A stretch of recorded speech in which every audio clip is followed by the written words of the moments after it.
నమస్తే, welcome to Vijay Kranti voice of Telangana. నేను మణి.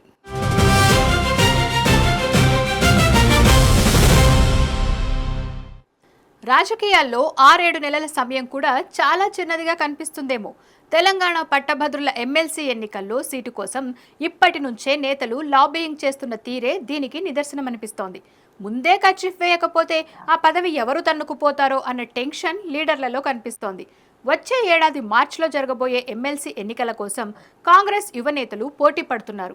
అయితే రేస్లో ఎవరు ముందంజలో ఉన్నారు, టికెట్ ఎవరికి వచ్చే అవకాశం ఉంది అన్న ఇన్సైడ్ స్టోరీని ఇప్పుడు చూద్దాం. యువ జోష్ ఎమ్మెల్సీ రేస్. పట్టభద్రుల ఎమ్మెల్సీ ఎన్నికలపై యువ నేతల ఫోకస్. కాంగ్రెస్లో టికెట్ కోసం పెరుగుతున్న పోటీ. 2 నియోజకవర్గాల్లో డజన్ మందికి పైగా ఆశావహులు. మార్చిలో ముగియనున్న తీన్మార్ మల్లన్న, వాణిదేవి పదవీ కాలం. ఎన్నికలను ప్రతిష్టాత్మకంగా భావిస్తున్న కాంగ్రెస్. ఉమ్మడి జిల్లాల వారీగా మంత్రుల సమీక్షలు. పట్టభద్రుల ఓటరు నమోదుపై దిశానిర్దేశం. తెలంగాణలో పట్టభద్రుల ఎమ్మెల్సీ ఎన్నికల వేడి ఇప్పటి నుంచే మొదలైంది. ముఖ్యంగా అధికార కాంగ్రెస్లో నేతల హడావిడి పెరిగింది. అయితే ఈసారి ఎమ్మెల్సీ బరిలో నిలిచేందుకు యువ నాయకత్వం పెద్ద ఎత్తున ఆసక్తి చూపుతోంది. పదవుల కోసం ఎదురు చూస్తున్న యువ నేతలు గ్రాడ్యుయేట్ ఎన్నికలను తమ రాజకీయ భవిష్యత్తుకు వేదికగా భావిస్తున్నారు. దీంతో 2 గ్రాడ్యుయేట్ నియోజకవర్గాలకు కాంగ్రెస్ పార్టీలో ఆశావహుల సంఖ్య భారీగా పెరుగుతోంది. వచ్చే ఏడాది మార్చిలో హైదరాబాద్, రంగారెడ్డి, మహబూబ్ నగర్ పట్టభద్రుల సీటు నుంచి ప్రాతినిధ్యం వహిస్తున్న సురభి వాణిదేవి, నల్గొండ, ఖమ్మం, వరంగల్ పట్టభద్రుల నియోజకవర్గం నుంచి ఎమ్మెల్సీ అయిన తీన్మార్ మల్లన్న పదవీకాలం ముగుస్తోంది. వీరి పదవీకాలం ముగిసే నాటికి ఎన్నికలు నిర్వహించి కొత్త సభ్యులను ఎన్నుకోవాల్సి ఉంటుంది. ఈ నేపథ్యంలో కాంగ్రెస్ పార్టీలో హడావిడి మొదలైంది.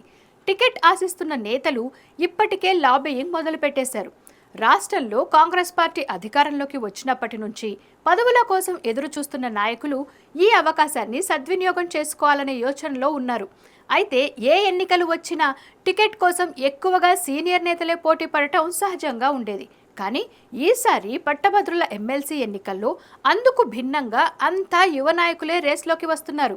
మరోవైపు ఇటీవల ఢిల్లీలో జరిగిన పీసీసీ సమన్వయ కమిటీ సమావేశంలో కూడా ఎమ్మెల్సీ ఎన్నికల గురించి చర్చ జరిగింది. 2 గ్రాడ్యుయేట్ స్థానాలను గెలిచి తీరాల్సిందేనని హైకమాండ్ ఆదేశించింది. సామాజిక సమీకరణలు ఎలా ఉన్నా అంతిమంగా గెలుపే ముఖ్యమని, అందుకు అనుగుణంగానే రాష్ట్ర నాయకత్వం పావులు కదుపుతున్నట్లు తెలుస్తోంది.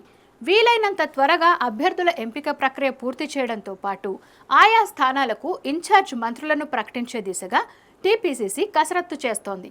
ఇందులో భాగంగానే ఇప్పటికే ఉమ్మడి జిల్లాల వారీగా మంత్రులు సమీక్షలు నిర్వహిస్తున్నారు. ప్రస్తుత ఎమ్మెల్సీలు తీన్మార్ మల్లన్న కాంగ్రెస్ మద్దతుతో విజయం సాధించగా, వాణిదేవి బీఆర్ఎస్ తరపున బరిలో నిలిచి గెలుపొందారు. అయితే ఈసారి 2 స్థానాలను అధికార పార్టీ సొంతం చేసుకోవాలని లక్ష్యంగా వ్యూహాలను సిద్ధం చేస్తోంది. అందులో భాగంగా గెలుపు గుర్రాల ఎంపికపై దృష్టి పెట్టింది.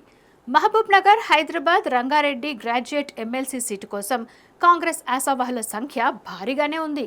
మాజీ ఎమ్మెల్యే, ఏఐసీసీ కార్యదర్శి సంపత్ కుమార్, ఉపాధ్యాయ సంఘం నేత హర్షవర్ధన్ రెడ్డి, పారిశ్రామికవేత్త కుటుంబానికి చెందిన Manne Jeevan Reddy, Congress media committee chairman Sama Rammohan Reddy, SAT chairman Sivasenareddy, youth Congress అధ్యక్షుడు శివచరణ్ రెడ్డి, సీనియర్ కాంగ్రెస్ నేత గౌరీ సతీష్తో పాటు మరికొందరు ఎమ్మెల్సీ టికెట్ రేస్లో ఉన్నారు. నల్గొండ, ఖమ్మం, వరంగల్ స్థానానికి కూడా డిమాండ్ అధికంగానే ఉంది. 3 జిల్లాల్లోనూ కాంగ్రెస్ పార్టీ బలంగా ఉండటం, ఆశావహుల సంఖ్య కూడా ఎక్కువగానే ఉంది. సీనియర్ కాంగ్రెస్ నేతలు, ప్రభుత్వంలో కీలక నాయకులు అంతా ఈ 3 జిల్లాల్లోనే ఉన్నారు. ఈ సీటుకు శాసనమండలి చైర్మన్ గుత్తా సుఖేందర్ రెడ్డి కుమారుడు అమిత్ రెడ్డి పేరు కూడా ప్రముఖంగా వినిపిస్తోంది. అయితే అమిత్ రెడ్డి పేరుపై కోమటిరెడ్డి బ్రదర్స్ ఎలా స్పందిస్తారనేది కీలకంగా మారింది. పీసీసీ అధికార ప్రతినిధి చనగాని దయాకర్, స్టేషన్ ఘన్పూర్ కాంగ్రెస్ ఇన్ఛార్జ్ సింగాపురం ఇందిరా పేర్లు కూడా తెరపైకొస్తున్నాయి. అలాగే ఖమ్మం, నల్గొండ జిల్లాల్లోని కీలకమైన నాయకులు ఇంకెవరి పేర్లు ప్రతిపాదిస్తారన్న దానిపై కూడా చర్చనీయాంశంగా మారింది. అయితే ఈ 2 పట్టభద్రుల నియోజకవర్గాల నుంచి పోటీ చేసేందుకు చాలా మంది ముందుకొస్తున్నా ఆయా జిల్లాలకు చెందిన సీనియర్ నేతల ఆలోచన ఏంటో ఇంకా బయటికి రాలేదు. ప్రధానంగా ముఖ్యమంత్రి రేవంత్ రెడ్డి, పీసీసీ అధ్యక్షుడు మహేష్ కుమార్ గౌడ్ నిర్ణయం కీలకంగా మారనుంది.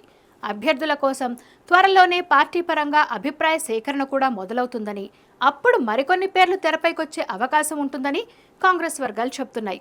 మొత్తం మీద గ్రాడ్యుయేట్ ఎమ్మెల్సీ ఎన్నికలు ఇప్పటి నుంచే రాజకీయంగా హీట్ పెంచుతున్నాయి.